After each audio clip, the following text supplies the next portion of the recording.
Do you ever feel like no matter how hard you work, your bank account just doesn't seem to grow? It might not be your income, it could be your money habits. Today, I'm breaking down the everyday habits that could be secretly keeping you poor and how to break free from them. Most people think that wealth comes from earning more money, but in reality, it's about what you do with the money that you already have. Let's talk about the sneaky money habits holding you back and what to do instead. The first one is lifestyle creep. Every time you get a raise or make a little more money, do you also upgrade your lifestyle? That's lifestyle creep. Instead of building wealth, you're just maintaining the same cycle at a higher level. So to fix this, the next time that your income increase, the next time you get a raise or a bonus, a promotion, keep your expenses the same for at least 6 months and put the rest into savings and investments. You can also just set up a system for what to do every time you have extra money.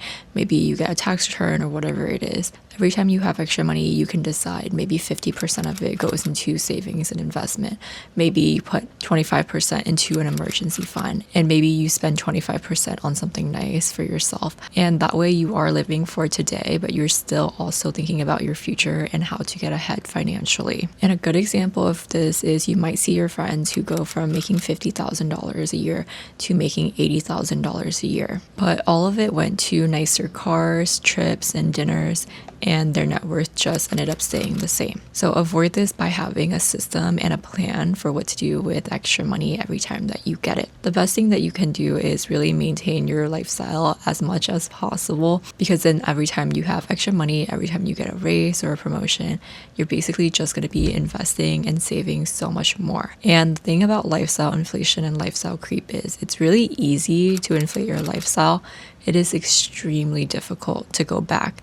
For example, if you've ever lived with roommates when you were younger, maybe you were in college or your early 20s, you probably saved a lot on rent because you were living with other people. But as soon as you get your own apartment, it is extremely difficult to go back to having roommates. I don't think I could possibly go back to having roommates now that I have lived on my own and just enjoy having my own space. So while it is nice to upgrade, do be careful with which upgrades you're choosing, and remember that it is easier to upgrade than it is to downgrade. The next one is relying on debt. So whether it's credit card debts, car loans, or even personal loans, high interest debt can drain your future wealth. And what's crazy is that everything just feels so normal. It's so normal to swipe your credit card. It's so normal to buy now and pay later. And I think when something is normalized, you just become desensitized to it and you just feel like it's just what people do. And this is especially true if your friends and family are always doing it or encouraging you to do it. So while it can feel very normal, it's draining your future wealth. Did you know the average American has over $6,000 of credit card debt?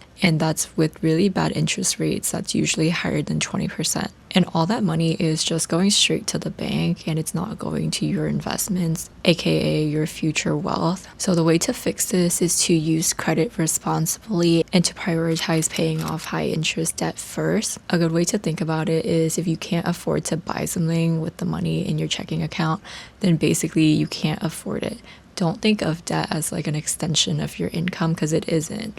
If you think of it that way, you're just going to be stuck paying insanely high interest rates to financial institutions that are basically taking advantage of you. The next one is not tracking your spending. If you don't know where your money goes, it's probably going somewhere you don't want it to. Studies show that people spend 20% more on average when they don't track their spending. It's kind of like similar to if you're trying to lose weight without tracking your calories. You're probably not going to make much progress. So the way to fix this is to use a budgeting app, or you can even try reverse budgeting, which is where you just save and invest everything first. That way, everything that's left over, you're basically free to spend. And a good example of this is having a daily coffee.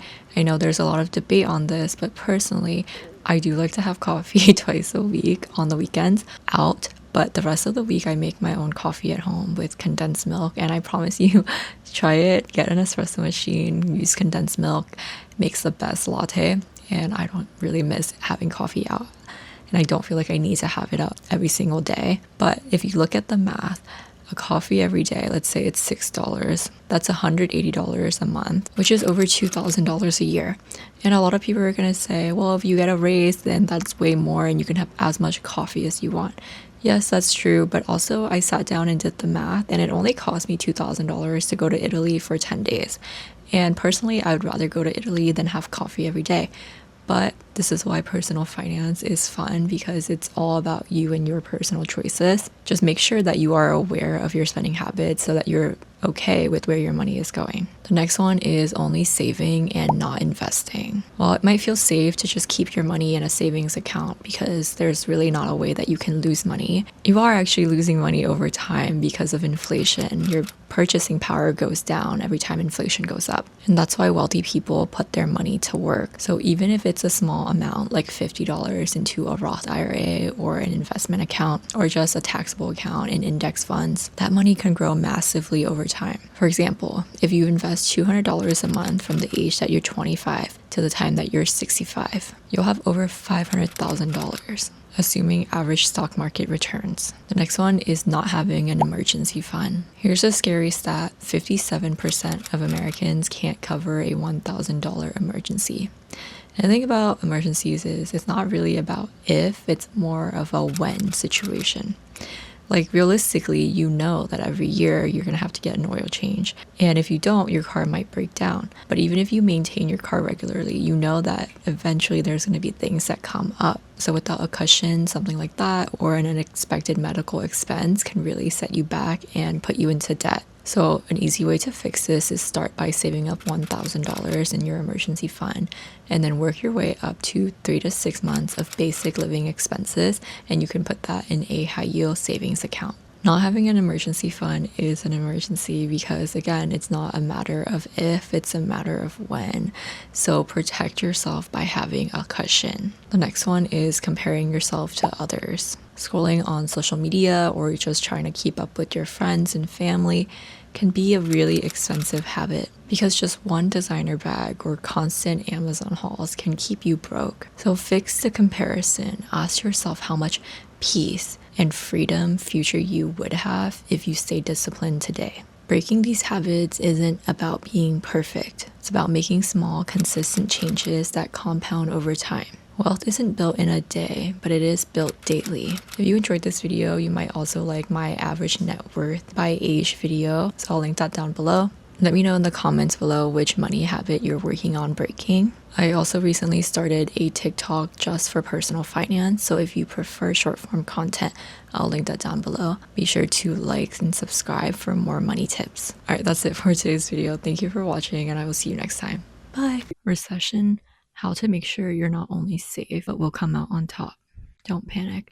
Smart people use downturns to get richer. When prices drop, most people freeze, but the rich, they buy assets on sale. Here's how you protect yourself. The first thing you have to do is build a 6-month emergency fund. This way you're protected even if something bad happens. Second one is to keep investing consistently. Don't try to time the market. And upskill. Recessions create opportunities for those who are ready. A recession doesn't have to destroy you. Play it smart and you'll come out stronger. Follow for more recession-proof money tips.